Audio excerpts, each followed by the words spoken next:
Pernah nggak sih ngerasain udah milih saham yang bagus banget, analisanya mantap, tapi kok ujung-ujungnya malah rugi? Nah, di sini kita bakal bongkar tuntas kenapa itu bisa terjadi. Dan yang paling penting, gimana caranya biar nggak keulang lagi.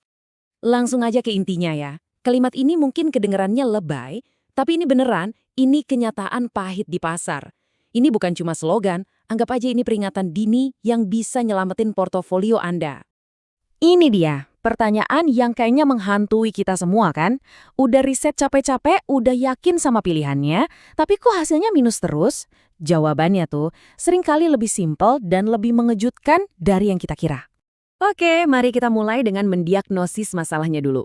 Ibarat dokter, kita nggak bisa kasih resep yang pas kalau nggak tahu penyakitnya apa. Dan penyakit yang satu ini sering banget nggak kelihatan padahal ada di depan mata. Nah, ini dia kuncinya. Coba bayangin deh, Anda mau lihat bintang tapi pakainya mikroskop. Atau mau lihat bakteri tapi pakainya teleskop. Alatnya bener, objeknya bener, tapi cara pakainya salah total. Nah, di dunia trading, lensa itu ya time frame Anda. Oke, kita udah tahu masalahnya. Sekarang, kita bahas solusinya. Untungnya, solusinya itu cuma satu. Berpusat pada satu aturan emas yang penting banget. Tolong banget dicatat ya. Ini aturan paling penting. Time frame trading itu bukan sesuatu yang bisa kita contek dari orang lain. Ini pilihan yang super personal. Harus cocok sama gaya hidup Anda, toleransi risiko Anda, dan sesering apa sih Anda mau dan bisa liatin chart. Aturan emas tadi artinya apa? Artinya, stop dengerin bisikan-bisikan dari luar. Chartnya influencer mungkin cocok buat dia dengan modal dan mental dia. Belum tentu cocok buat kita. Keputusan trading itu harus datang dari analisa kita sendiri di time frame yang kita banget. Biar gampang, kita pakai perumpamaan deh. Anggap aja kita lagi mau jalan-jalan. Kita kan nggak mungkin pakai satu jenis peta buat semua tujuan kan? Nah, di trading juga gitu. Ada 3 peta utama yang perlu kita kenali. Peta pertama adalah peta dunia atau time frame bulanan. Ini tuh kayak kita lihat bumi dari satelit. Kita bisa lihat gambaran besarnya, tren jangka panjangnya, dan kita bisa cuekin aja tuh gejolak-gejolak kecil harian yang sama sekali nggak relevan. Jadi, kalau Anda tipe orang yang beli saham karena percaya sama perusahaannya dan niatnya mau disimpan bertahun-tahun, ini peta Anda. Nggak perlu panik sama berita harian. Satu batang lilin di chart ini, itu mewakili pergerakan harga selama 1 bulan penuh. Tenang banget kan? Coba deh lihat chart ini. Sebagai investor yang pakai peta dunia, Anda bisa lihat dengan jelas banget area support kuat dari dulu di sekitar 1000-an dan area resistance jangka panjang di 1350-an. Naik turun harian atau mingguan itu cuma noise, nggak kelihatan sama sekali di peta ini. Oke, sekarang kita zoom in sedikit. Kalau tadi peta dunia, sekarang kita lihat peta kota. Ini time frame mingguan. Lebih detail tapi belum sampai ke level jalanan tikus.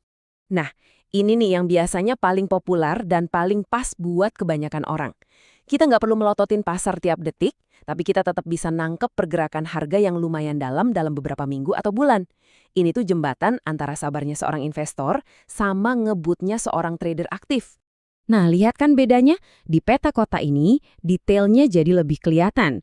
Support kuat yang tadi di 1000-an, sekarang ada support lain yang lebih relevan buat trading jangka menengah di area 1180. Resistensinya juga kelihatan lebih dekat di 1300. Nah, di area-area inilah seorang swing trader mulai merencanakan mau beli atau jual. Sekarang kita zoom in lagi lebih dalam ke peta terakhir. Peta jalan alias time frame harian. Ini tampilan yang paling detail, paling banyak drama, dan paling cepat berubah. Jujur aja ya, time frame ini nggak buat semua orang. Di sini, setiap lilin itu mewakili 1 hari. Sinyal munculnya sering banget, tapi sinyal palsu alias noise-nya juga bejibun. Tanpa mental dan disiplin baja, gampang banget kita kebawa emosi, dan akhirnya malah capek sendiri. Dan di peta jalan ini, kita bisa lihat support dan resistance yang kecil-kecil, yang super jangka pendek, kayak di 1220 atau 1270. Ini memang berguna banget buat nentuin kapan waktu yang pas buat masuk, tapi bisa jadi jebakan Batman kalau Anda seorang investor jangka panjang yang panik lihatan level-level ini. Tentu aja, ketiga peta ini nggak berdiri sendiri-sendiri. Kekuatan sesungguhnya itu muncul waktu kita tahu cara pakainya secara bersamaan, dari gambaran besar sampai ke detail terkecil. Jadi caranya itu selalu dari atas ke bawah, top down. Pertama, lihat peta dunia bulanan buat tahu arah anginnya kemana, lagi tren naik atau turun. Terus turun ke peta kota mingguan buat cari persimpangan penting. Nah, terakhir baru deh pakai peta jalan harian buat cari belokan yang pas untuk masuk. Dan ada satu aturan sakral di sini. Jangan pernah, sekali lagi, jangan pernah melawan time frame yang lebih besar. Kalau peta dunia bulanan nunjukin lagi badai turun, jangan coba-coba berlayar, cuma karena di peta jalan harian kelihatannya cerah. Peta yang lebih besar selalu jadi komandan. Oke, sebagai penutup, mari kita rangkum kenapa menyatukan diri Anda dengan time frame Anda itu adalah segalanya dalam trading.